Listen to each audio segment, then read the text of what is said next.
दोस्तों, क्या आपने कभी टमाटर का पराठा खाया है?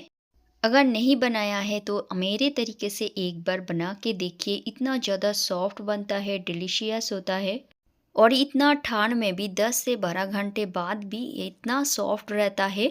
आप देख सकते हैं बिल्कुल गुब्बारे की तरह फूला है। तो यहाँ पर इसे बनाने के लिए मैंने 2 टमाटर लिया है। आप चाहे तो ज़्यादा भी ले सकते हैं। तो टमाटर को मैंने 2 मिनट बॉयल कर लिया है पानी में डाल के। डायरेक्ट आप कच्चा टमाटर को बिल्कुल नहीं बनाना, थोड़ा सा इसको बॉईल कर लेना। आप स्टीम भी कर सकते हैं और इसके ऊपर जो छिलका है, स्किन है, हम इसे निकाल देंगे। और मैंने यहाँ पर देखिए छोटे साइज़ का टमाटर लिया है। आप चाहे तो इससे भी बड़ा साइज़ भी ले सकते हैं, आप अपने हिसाब से ले लेना। तो यहाँ पर देखिए बीच में से मैं कट कर रही हूँ और छोटे छोटे टुकड़ों में हम कट करेंगे, क्योंकि हमें इसको पेस्ट बनाना है। अगर आपका टमाटर ज़्यादा सॉफ्ट हो जाए तो यहाँ पर फोक से भी आप मैश करके भी ले सकते हैं, लेकिन यहाँ पर देखिए मैश करने से नहीं होगा। तो मैंने यहाँ पर पेस्ट बना लिया है, बिल्कुल स्मूथ सा पेस्ट। तो जितना सारा पेस्ट है हम एक बाउल में ट्रांसफ़र कर देंगे। और यहाँ पर ना हम बिल्कुल पानी का इस्तेमाल नहीं करेंगे। हाफ चम्मच मैंने यहाँ पर अजवाइन ऐड किया है और थोड़ा सा स्वाद अनुसार नमक ऐड किया है। और यहाँ पर हम आटा डालेंगे, गेहूं का आटा। लेकिन मैंने आपको क्वांटिटी नहीं बता पा रही हूँ, थोड़ा सा मैंने लिया है, जैसे 1 कटोरी। और थोड़ा थोड़ा करके हम डालते जाएंगे और इसमें जितना आटा आएंगे हम उतना ही डालेंगे। तो देखिए थोड़ा सा गीला लग रहा था, मैंने और थोड़ा सा आटा ऐड कर दिया है। हमें एक सॉफ्ट डो बनाना है, देख सकते हैं। नॉर्मल हम रोटी के लिए जिस तरीके से आटा लगाते हैं उसी तरीके से ही लगाना है, सॉफ्ट सा।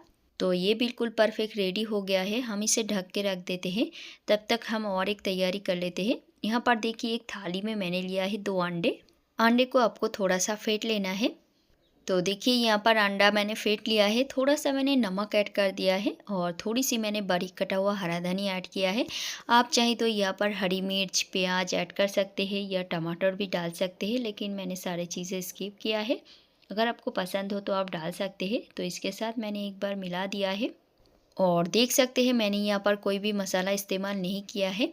तो यहाँ पर देखिए आटा पहले से थोड़ा सा और सॉफ्ट हो गया है।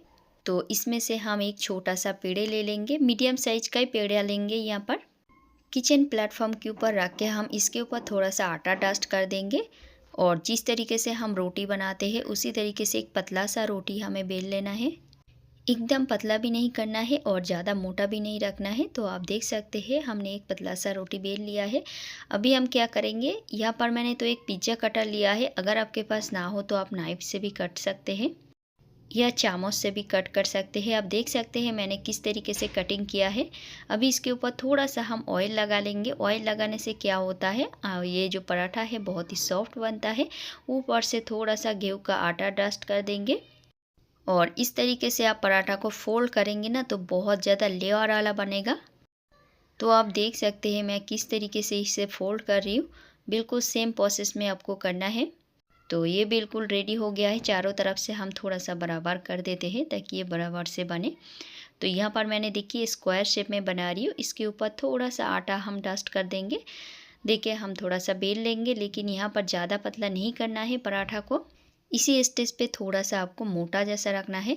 तो यहाँ पर हमने जो अंडा फेंट के रखा था उसी में हम डिप करेंगे, लेकिन डिप करके ना ज़्यादा टाइम नहीं रखना है, नहीं तो ये गीला गीला हो जाएगा। डायरेक्ट डिप करना है और डायरेक्ट इसे फ्राई कर लेना है। तो यहाँ पर देखिए पहले से मैंने थोड़ा सा पैन गरम कर लिया है और उसमें थोड़ा सा तेल डाल दिया है।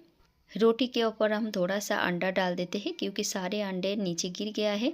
तो यहाँ पर देख सकते हैं एक साइड हल्का सा फ्राई हो गया है, दूसरे साइड भी पलट देते हैं। और यहाँ पर गैस की फ्लेम बिल्कुल आपको मीडियम ही रखना है, नहीं तो ये जो पराठा है जल जाएगा और अंदर से कच्चा रह जाएगा। तो अभी हम क्या करेंगे, ऐसे दबा दबा के इसे फुलाएंगे। तो इस तरीके से थोड़ा सा प्रेस करेंगे किनारे पे। तो देखिए देख सकते हैं कितनी अच्छी से ये फूल रहा है। पराठा का जब किनारा है उस किनारे पे आपको प्रेस करना है, तो इसी तरीके से बिल्कुल फूल जाएगा। बहुत ही ज़्यादा टेस्टी लगता है। एक खाएंगे तो आपको पेट भरेगा लेकिन मन नहीं भरेगा। मन में ऐसा लगेगा और 2-3 पराठा हम खा लें। और बिल्कुल सॉफ्ट बनता है। आप चाहे तो इसे अचार के साथ सर्व कर सकते हैं या केचप के साथ। उम्मीद है फ्रेंड्स आज की पराठा की रेसिपी आपको अच्छा लगा होगा। तो थोड़ी सी भी अच्छा लगे तो लाइक करना ना भूलें। आपकी एक लाइक से मैं बहुत ज़्यादा मोटिवेट होती हूँ दोस्तों। तो प्लीज़ लाइक कर दीजिए अगर थोड़ा सा भी अच्छा लगे, और चैनल में अगर नई फ्रेंड्स हो तो प्लीज़ प्लीज़ सब्सक्राइब कर देना। तो फ्रेंड्स हम आपको मिलेंगे और एक नई वीडियो के साथ, तब तक के लिए टेक केयर, बाय बाय।